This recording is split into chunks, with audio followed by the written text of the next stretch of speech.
ત્યારે જ દેશમાં ટૂંક સમયમાં 3 નવી એરલાઇન્સ ઉડાન ભરી શકે છે।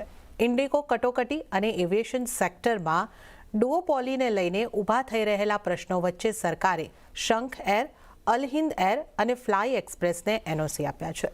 આના ઉપર વધારે જાણકારી આપવા માટે આપણી સાથે જોડાઈ ગયા છે કરણની ગાંધી।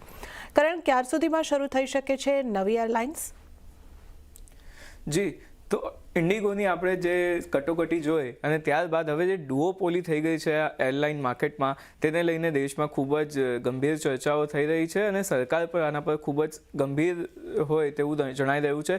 હવે દેશમાં 3 નવી એરલાઇન શરૂ થઈ શકે છે એવા એક આજે સમાચાર સામે આવ્યા છે।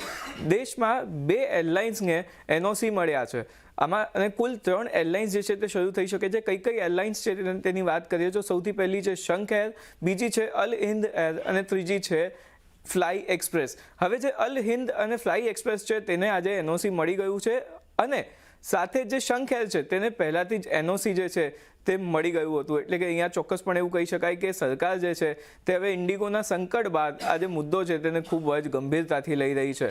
સાથે જ શંખ એરની વાત કરીએ તો આ એક યુપીની પહેલી એરલાઇન બનશે જ્યારે આ શરૂ થશે અને આ જે કંપની છે તે લખનઉ અને નોઈડાથી પોતાના ઓપરેશન્સ છે જે તે કરવાની છે। સાથે જ અલ હિન્દ એરની વાત કરીએ તો આ એક કેરળ સ્થિત એરલાઇન છે જે કોચીથી પોતાની જે સંચાલન છે તે શરૂ કરવાની તૈયારીમાં છે।